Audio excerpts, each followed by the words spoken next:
Hello everyone, Assalamu alaikum. Hope you guys are doing well. চলো, let's cook some ঝাল ঝাল chicken roast today.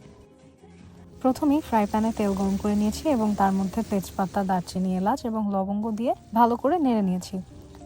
পেঁয়াজগুলো যখন হালকা ভাজা হয়ে আসবে তখন তার মধ্যে পেঁয়াজ বাটা, আদা বাটা এবং রসুন বাটা অ্যাড করব আমি।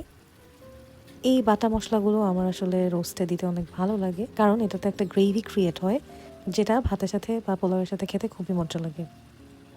এখন আমি এটার মধ্যে একটু ধনে গুঁড়া ইউজ করছি 2 টেবিল চামচ মতো, এবং সাথে দিয়ে দিচ্ছি লবণ, এবং এটাকে খুব ভালো করে মিক্স করতে হবে। অনেকক্ষণ ধরে এই গ্রেভিটাকে আপনার মিক্স করে যেতে হবে। যত সময় নিয়ে এবং আস্তে আস্তে টাইম নিয়ে এই কাজটা যখন আপনি করবেন তখন টেস্টটা আরও অনেক বেশি আসবে। আচ্ছা, এর মধ্যে আমি এখন একটা মিক্সচার পেস্ট অ্যাড করেছি, যেটা আমি কয়েকটা সিক্রেট ইনগ্রিডিয়েন্ট দিয়ে বানিয়েছি। এটা দিলেই মেনলি একটা শাহি রোস্টের ফ্লেভারটা আসে। এরপরে আমি একটা রোস্টের গুঁড়া মশলা অ্যাড করেছি, এটা খুব ফ্লেভারফুল। অনেকে ম্যানুয়ালি এই মশলাটা বানায়, বাট আমার কাছে রেডি মিক্সটাই ভালো লাগে এবং আমি এটা প্রেফার করি। তারপর এটাকেও খুব ভালোভাবে মিক্স করতে হবে, অনেকক্ষণ সময় নিয়ে আস্তে আস্তে একটু করে করে এই মিক্সচারটা বানাতে হবে। এটাই বেসিক্যালি রোস্টের মেইন জিনিস। আর এর আগে আমি চিকেনগুলোকে ভেজে রেখেছিলাম। চিকেনগুলো প্রথমেই কেটে সুন্দর করে ধুয়ে পরিষ্কার করে রোস্টের মতো পিস টুকরা করে নেওয়া হয়েছে, এবং সেটাকে হালকা একটু লবণ দিয়ে ভেজেও রাখা হয়েছে।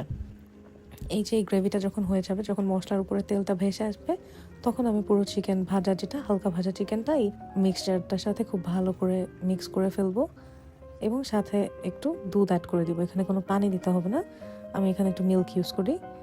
পরিমাণটা আপনারা দেখে একটু বুঝে নিজের মতো করে দিবেন। এই পর্যায়ে আমি আরেকটু লবণ দিয়ে নিলাম। লবণটা অবশ্যই একটু সাবধানে দিবেন, কারণ ভাজার সময় লবণ দেওয়া হয়েছিল। এখন আমরা এটাকে ঢেকে কিছুক্ষণ রান্না করব।